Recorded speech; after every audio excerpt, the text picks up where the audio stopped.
Welcome to the Navigating Dental Insurance Podcast, where we don't take from insurance companies. Here are your hosts, Mr. Jordan Comstock and Mr. Ben Tuine. Hello, everybody. Welcome to our very first podcast for our podcast series titled Say No to PPOs. Today, we are privileged to have a good friend of mine, Alan Hollander. And by the way, I'm here with Jordan. Hey, Jordan, how you doing? Hello, everybody. Jordan's here. Very good. Very good. Ben Tuine, Jordan Comstock. We have an excellent guest today. We have a good friend of mine. His name is Alan Hollander. Alan Hollander has had over 25 years of experience in the dental industry. What I like most about Alan is that he takes companies, whether it's a private small business or a business that he personally owns, and he takes it to new heights that people like myself and some of the clients that I've talked to that have used Alan have never really dreamed that they could reach. For instance, Alan, a company called NServe that Alan helped implement a practice optimizer. Is that right, Alan? Years ago, that company was eventually purchased by Stericycle, and you see this pattern with Alan that anything that he touches in terms of his proprietary and advanced practice management training, those practices not only thrive, but they reach a level that is far above any level that I've seen. And the reason why we have Alan on this interview today is because most of our clients that use Alan do not participate with insurance. So there's this whole dependency on dental insurance, the way we treatment plan, the way we communicate with patients, that I see that Alan, the training that he provides that helps practices overcome the insurance obstacles. It's not his primary focus, but what he does seems to help practices eliminate the insurance mentality within the dental practice. Before we get into some really key questions that I'm sure the listeners would like to know about you, Alan, I first would like to just ask you, how did you get started in dental? Well, great question, Ben. First, can I just clarify something for you as far as history? Sure. I just want to say that I was not really responsible for NServe being purchased by Stericycle, who is of course known throughout healthcare as the big daddy in medical waste handling. But I did produce for NServe a very, very large body of information, and we created one of the first online practice consulting resources available, and it became part of the NServe array of services that they were offering. My current company, ePractice Manager, which I will mention a little bit later at the appropriate time, is the new and improved and updated and current version of that practice optimizer model. But that was my relationship with NServe. I was fortunate enough to be part of be connected with them when they were bought by Stericycle. But that's basically the relationship. They were a very, very successful going concern, and were a very attractive buyout option for Stericycle. So just wanted to clarify that, Ben. No, cool. I appreciate that. And where I was going with that introduction is you know your stuff. Well, thank you. That is kind of you. I am very proud of the metric that we track very closely, and that is that our clients' average growth of 50%. And wow. We do that. We do that pretty regularly. We have people who grow 10, 15% and they're elated, but then we have those home runs that raise the batting average nicely. But our systems have proven workable. They're not overly sophisticated. They're very, very simple management basics that I have learned, and the people who work for me have learned to tailor very, very specifically for the dental and healthcare world. Yeah, I know what you mean, because oftentimes practices overlook the basics. I get Yeah. sent after I sign a business associate agreement with a client, I get sent an explanation of benefit statement, and the front office team is like, "What's going on here?" They're freaking out about what the insurance company is stating, but clearly on the EOB it says exactly what they need to do to get paid. And I'm like, Yeah. "Oh, come on, people! You gotta unwind. You gotta just boil it down to the basics and follow those." One of the basics I like about with you, Alan, is this whole insurance mentality thing. Somehow, some way, when I look at clients that we both have, they tend to diagnose more well, they tend to sell more treatment, or sorry, I know sales word is kind of a bad word in medicine, but That's okay. they tend to present and have a larger case acceptance than any other practice. And it's a whole practice management area that I'm just fascinated by. So the first question I have for you is practice management. You're an expert at that. And then you have dental insurance. Yes. Why is it so difficult? Like what how do they relate, and how can people really overcome this whole dental insurance mentality within a dental practice? Okay, Ben. Well, that's a really good question. And your question says it accurately, because it is a mentality. It is a perception, and there's the old saying that perception is reality. Right. How we perceive things, those things become our reality. So where you have an office that believes that insurance is very, very important to the practice, and that is how they're going to one, attract patients, because they're going to come in based on the plans that they have, and two, they're going to sell treatment or get patients to accept treatment primarily because the patient has insurance that will cover their treatment. Where you have that kind of mentality, the practice is being insurance driven. It's not being driven by business fundamentals and management. And so in a way,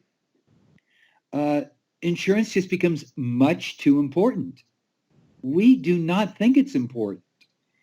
And of course, as you have talked about ever since I've known you, this whole concept of saying no to PPO is something we believe very, very strongly in. We have gotten clients to remove themselves from insurance plans over the years.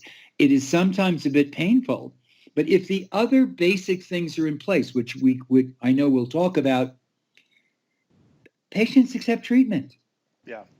With or without insurance. So that is a very hard reality for some people to follow. Some people will listen to this and say, "Oh, come on, I'd go broke."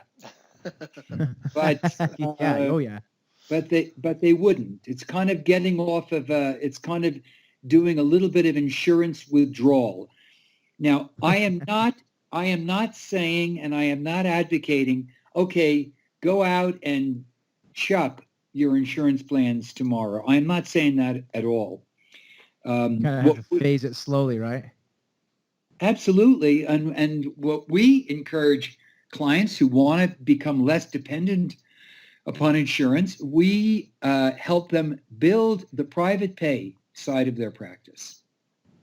And we show them how to attract those patients, how to present treatment in a way that is really compelling.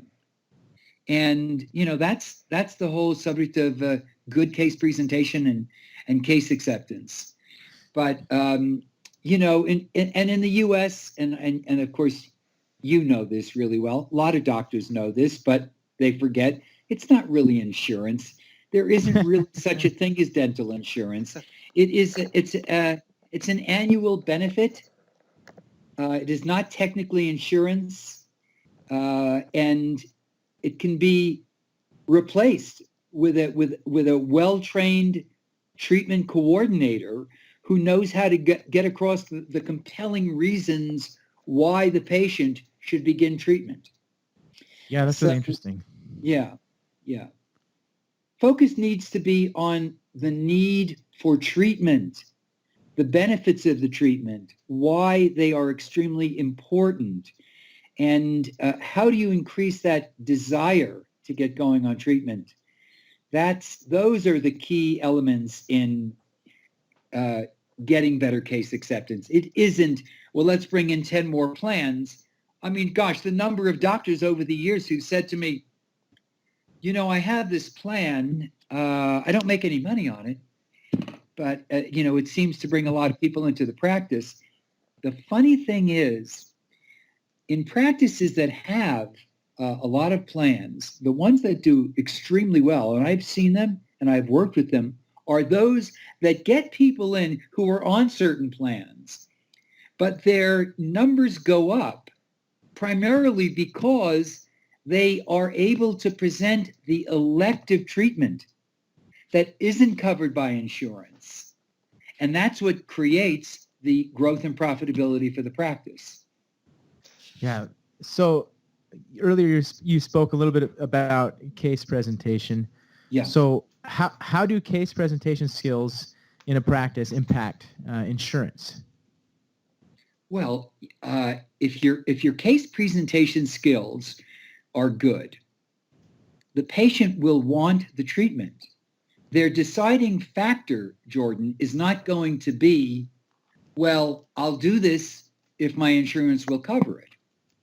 The deciding factor is, wow, I really need this. I really need this crown. Or I see why if I don't do this implant, the consequences will be far more uncomfortable than putting $1,500 on my Visa card.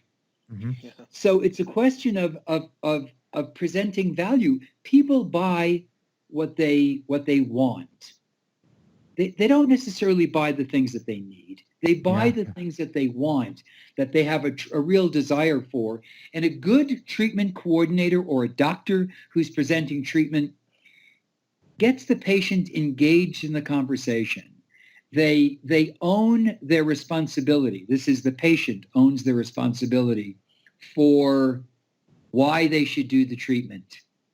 And they see it and they feel it. And they get that kind of emotional desire for it, and they opt in. They're very easy to schedule at that point. And what's nice is money becomes a far, far less important issue. Yeah. Yeah.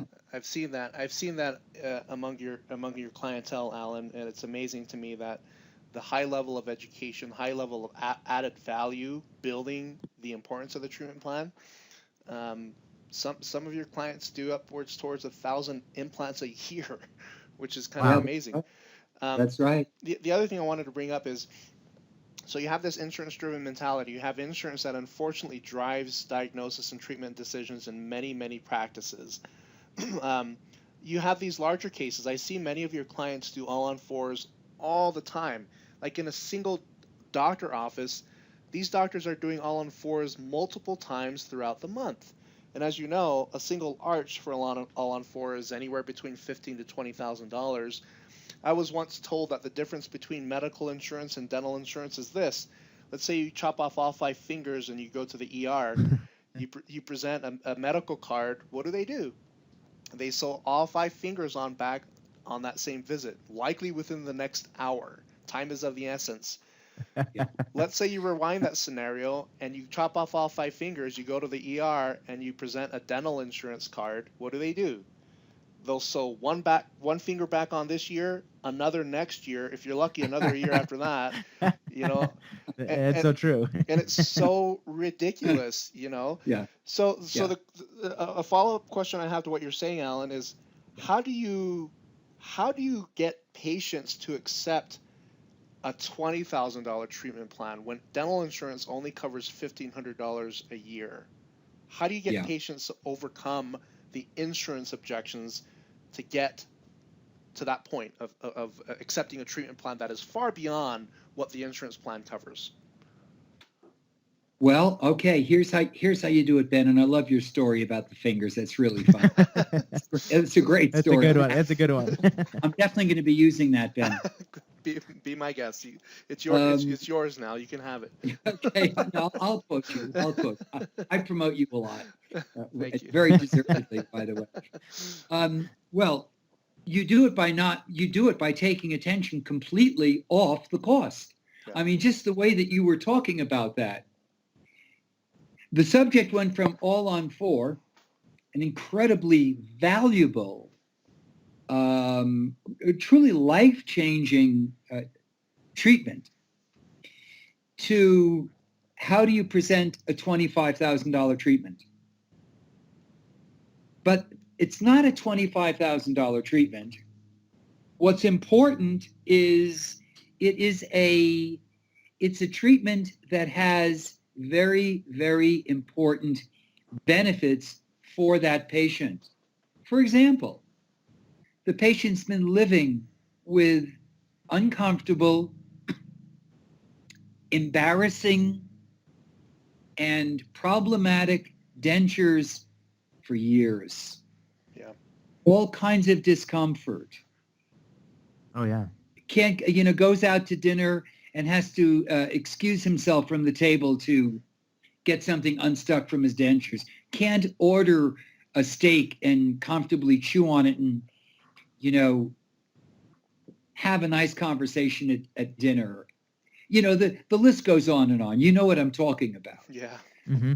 Oh, Okay, yeah. these are things that people do not like about dentures. And since we're on the subject of, an expensive, quote unquote, treatment plan, and it really is not expensive relative to the benefit, and considering the fact that it will outlive the patient, dentures do not. They break. There are problems with them. They have to be redone. I mean, if you look at the cost of dentures over the years, it can be comparable to what an all-on-4 arch costs.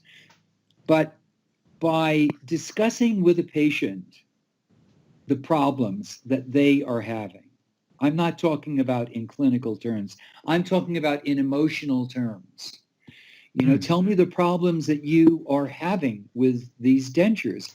And they list them out, and really exploring that, having the patient communicate about these things, and then showing them how this treatment is going to dramatically change those conditions for them. And what will happen also if they don't move forward with the treatment. I mean, one of the things that is often overlooked in presenting treatment is explaining the consequences of not doing the treatment, whether it's a crown, whether it's perio, whether it could just be scaling and root planing. It doesn't matter what it is. It could be proper hygiene. Patients have to really understand the consequences of not doing treatment. They have to connect with that. And the reason why they have to do that is because you are selling electives at this point, and this is discretionary income. So you're competing with the credit card payment. You're competing with their car payment. You're competing with the purchase they were going to make over at Best Buy and the TV they were going to buy, or, something they were going to pick up at Walmart or Home Depot that week. So the patient really has to have compelling reasons. And unfortunately, the way treatment coordination is generally done is that these items are not presented the way I'm explaining it. Really helping the patient understand, this is the condition. These are the problems that you have. We've really looked at those. I really understand them. Here's how we can remove those problems. And here are the alternatives if you don't move forward, and I don't mean alternative treatments, I mean, here are the consequences of not moving forward. When those elements are really communicated to the patient correctly, compliance goes up immediately. Yeah. It goes up immediately. Mm-hmm. We see it happen all the time. These sound like basic sales techniques. I Well, was gonna say the same thing. basic and advanced. Funny thing you bring this up, Alan, Yeah. is my experience when I worked at a group dental practice before. We had a former personal business banker sitting in the seat of case presenter. He was the person that presented the cases to every patient. You know how much dentistry this guy was selling a month or scheduling per month? I can imagine. $300,000 worth of dentistry. Holy every cow. month. Some months we hit 500,000. This was for a 16 operatory care center, by the way. I mean, Yeah. and the one thing that I've learned, I mean, when you go into Chase Bank or any of these other banks, sometimes you feel pressure, but it's not like you're going to a used car sales lot. But boy, do they have a way of getting you to move forward with things. They make you feel like it's your decision to move forward, and that's exactly why this guy was hired, because he had a unique way of building value in such a way that moved patients towards that decision of saying, yes, we'll go ahead and get that scheduled. It's amazing. Yeah. And this guy had zero knowledge about dental insurance, by the way. None. Yeah. He didn't know Wow. how dental insurance worked, and yet $300,000 to $500,000 worth of scheduled treatment every single month. Yeah. Well, and I think, yeah. I think a big part of everyone says sales is the dirty word in the dental industry, but sales is a good thing, and how you really do a good job with sales is educating the patients in dentistry, right? And that's exactly what you were talking about, Alan, is just really spending time with a patient to educate them on why they need it, what will happen down the road if they ignore this. Education is probably the best sales tool you could use in any practice or any business, really. Without a doubt. And you're right. They are selling skills. I mean, I used to try to be so careful because I talk about the subject of case presentation a lot.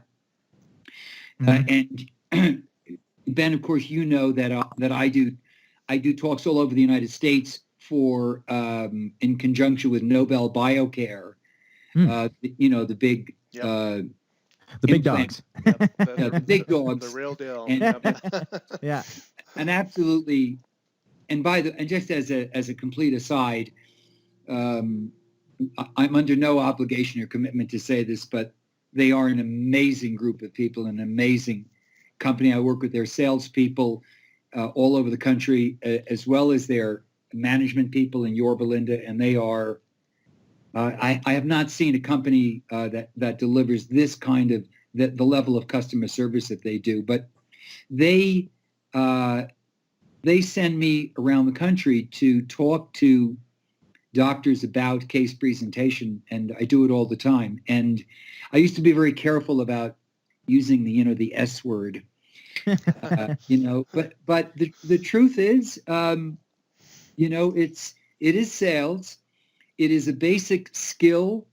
It is one portion. It's a certain portion of every single business.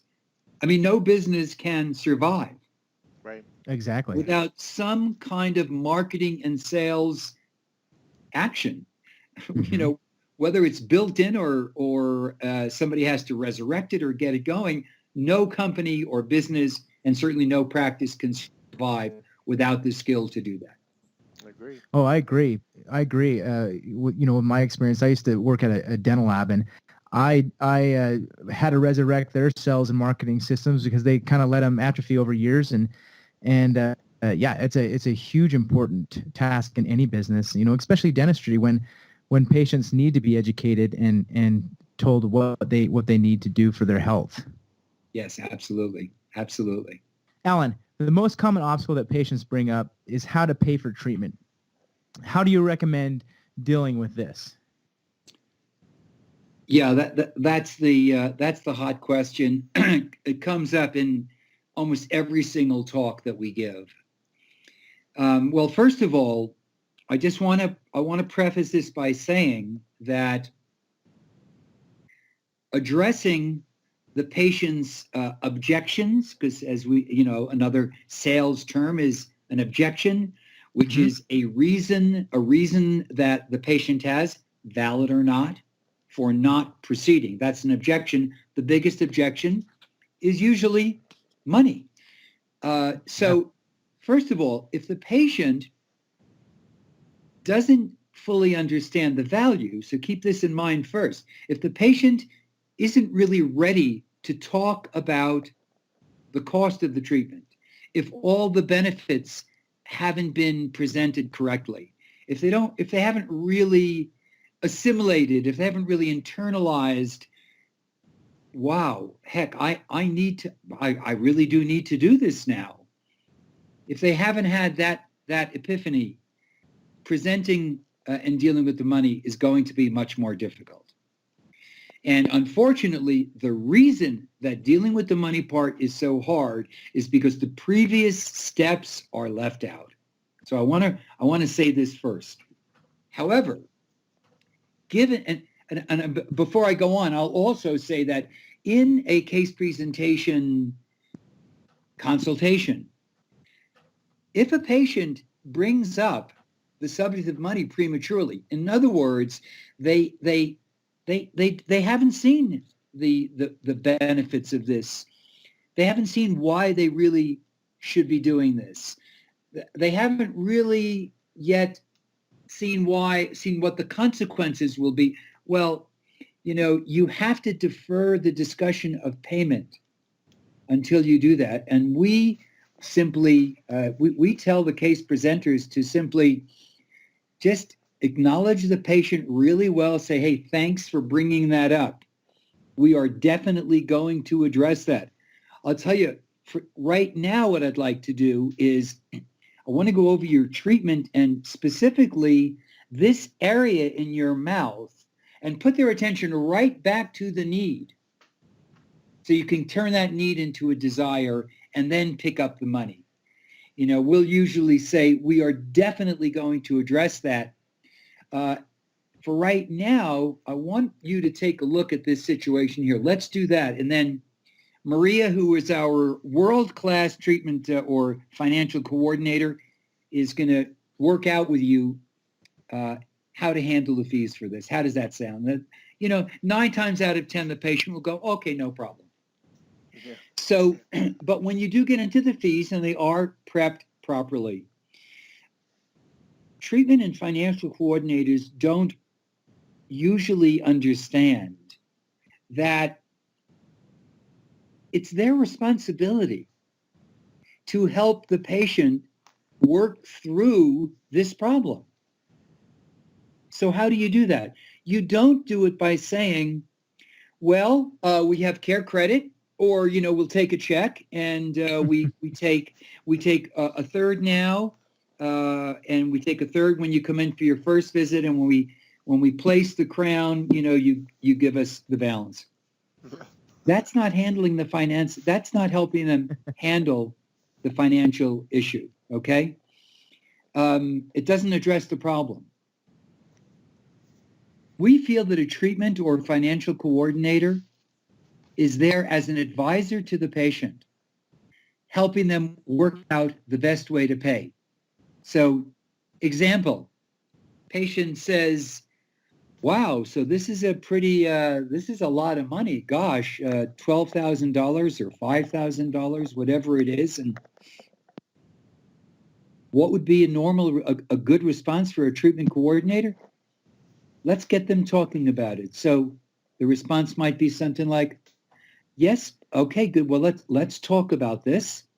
And I'm here to help you work out how you can fund this treatment. So let me first ask you, how do you normally handle these kinds of expenses? Oh, well, let's see. We bought a car 6 months ago. Of course, it was a lot more than this. And, I talked with my husband about it, and, we took out a loan. Oh, I see. You borrowed the money. Right. Okay, good. Well, most people who pay for our treatments here, these kinds of treatment plans, will do something like that. They'll They'll often use Visa, MasterCard, or American Express. We do take all of those. You may prefer to use Care Credit. That's another option where it, zero interest for 6 months. How do those options look for you? Yeah. Patient talks about them, and you may or may not come up with some solution on that.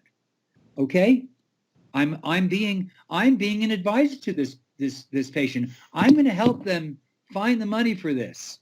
That's part of my job. My job is to get them started onto the treatment. So, patients will often use their own lines of credit, by the way, such as, a personal line of credit. Mm-hmm. Or we had a family that came in, big treatment plan, and they used their home equity line to pay for it. Wow. Yeah. It sounds like to me, as an advisor, you're helping find solutions for the patients to solve their dental needs.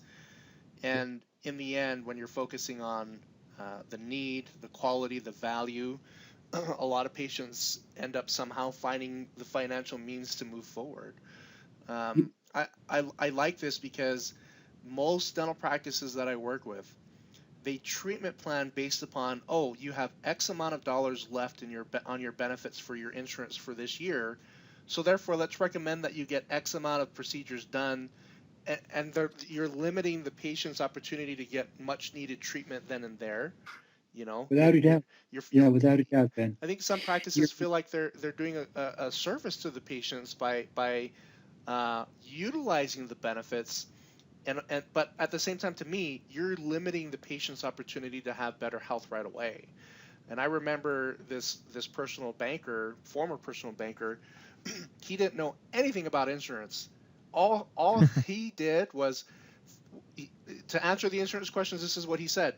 Oh yeah, we're going to help you maximize the use of your insurance, but your out-of-pocket is going to be this. But we'll make sure we'll take good care of you.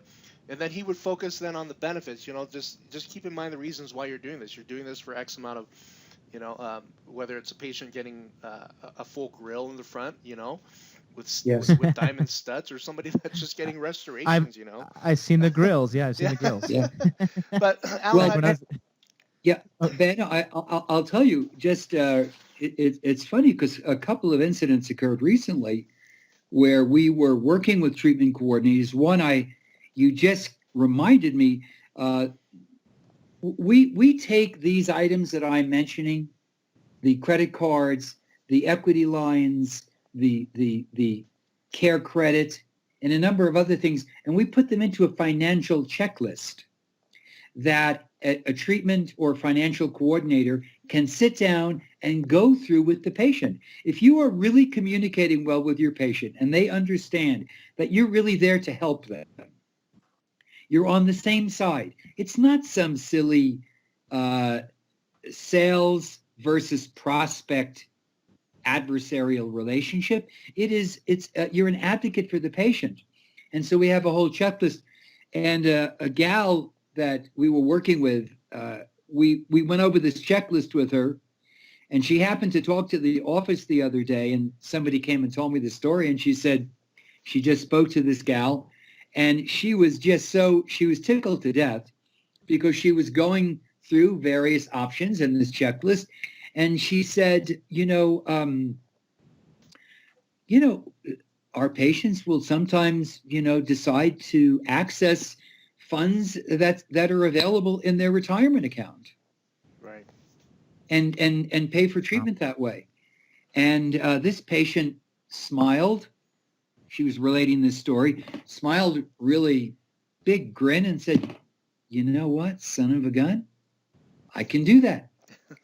And sure enough, he came in later that week, or was within a week, and paid for a very, very large treatment plan. Another patient paid based on this suggestion, said, "Well, have you ever taken a loan out on your life insurance policy?" They're really low interest loans. Yeah.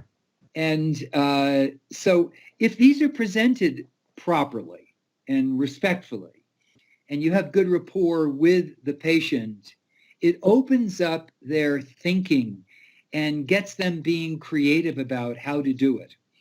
And I will tell you that you're never going to close every single patient. Yeah. But there are those patients, maybe 10, 15%, whom a treatment coordinator will see that opt out, who could easily opt in with a little bit more guidance. So the treatment coordinator's job is to proactively advise, suggest, and assist the patient on how they can fund the treatment. Yeah. That sounds like a very, very important position in a dental practice.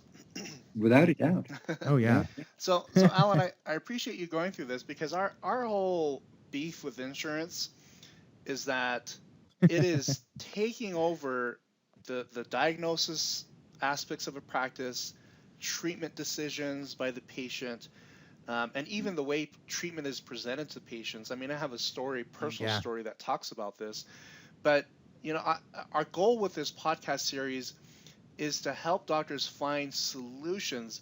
And the very first thing we wanted to let everybody know, and the reason why we brought you on here, Alan, is that a practice should not be controlled by insurance whatsoever. There should be no influence, or very little influence, in how you diagnose and how you present treatment cases to patients. So the final takeaway thoughts that I got, Alan, from you is that when case presentation number one, the thing I know about you, I've learned about you, is that it is one of the low-hanging fruits within a dental practice. You taught me that 27% of everything that's ever diagnosed in a dental practice, or only 25% of treatment is ever accepted by patients. Is it 27 or 17? I think it's 27, right? Nationwide? It's the national average in general restorative practices is about 27%. So if you look at your numbers of how much treatment is just walking out the door, yes, a lot of it, I would argue, is walking out of the door because of what Alan said. There's just lack of good case presentation, lack of understanding, or lack of a go-getterness to help patients find solutions, and even a huge influence of insurance in terms of how we present cases to patients that I feel should be completely gone. It should be gone from your mentality and way you communicate with patients. So in other words, my takeaway from this interview today, Alan, what I've learned from you is, don't let insurance control those decisions. You add the value, and you encourage patients and lead them down the direction in a path that they will go down if you present the cases right. So Alan, any closing thoughts before we wrap things up with you?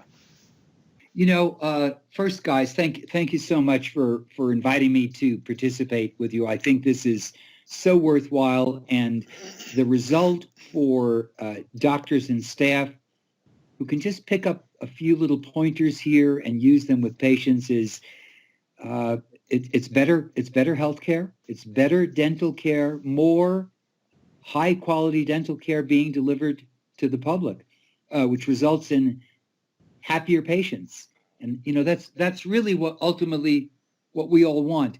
As a final thought on this, if there were one particular item that is really, I guess, kind of stands at the top for me in terms of case presentation, then it would be that what we have seen is fascinating.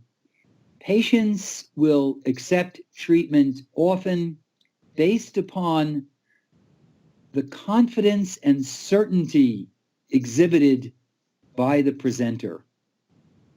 Do you know what I'm saying? Yeah, I agree. If a treatment coordinator or a doctor is at all equivocal in what's being presented, a little bit too iffy, well, you could go in this direction. Well, you could. Now, this is going to cost you more money, but you could, that kind of language needs to be just stricken from the presentation and the consultation room completely. Yeah. Presenters of treatment, whether it's a doctor or treatment coordinator, they can forget that patients are coming there seeking advice from individuals whom they consider experts. So the attitude of the presenter and the confidence with which they're telling the patient what to do is very, very important. And they have to know what they're presenting is the best thing for the patient. So that's a very, very key point. And people presenting treatment, if they offer too many options or they're iffy on, or they have their own concerns, they walk in with the idea of, oh gosh, this is an expensive treatment plan. They have to remove those thoughts completely from their head and just get in there and really think only about the patient and presenting the best treatment to the patient with as much certainty as they can. That makes a huge difference by itself. Yeah, I kind of relate to that. You have a bad day at work and you Yeah. bring work home with you. You're not going to have a good conversation with your wife or your kids or your spouse. That's for sure. So, Well, Alan, thank you so much for coming on our show. I think the topics that you've discussed are essential for dental practices to do and implement into their practice. So you provide lots of good information. Tell us a little bit what you do to help dental practices with all this. Well, I've been doing consulting, and I've had a consulting firm for many, many years. We service thousands of clients, and we do traditional consulting where a practice needs or wants in-office help and training and coaching, individual coaching with the staff. And I can be contacted through the contact info that I'll give you in a moment. But we are now launching something we're very, very excited about. Our company, ePractice Manager, produces an entire online array of consulting support services. It includes everything from job description and online classes with detailed checklists that employees can use. One of the biggest problems in practices is that staff are just not trained properly. I agree. And so, we've taken the office manager position apart, and we've created a whole series of lessons, everything from how to find new employees, how to interview, all the way through managing staff, job performance reviews, how to get them to increase productivity, making sure that people are applying your office policies. And we have classes on every one of these areas and for each key position in the practice. So this is launching within the next 3 to 4 weeks, and it's a great service. It's something that a person can get major consulting support and resources for under $300 a month. Wow, So, that's Yeah, awesome. exactly. Yes, and we do, and we have part of it includes. It's not only the staff training.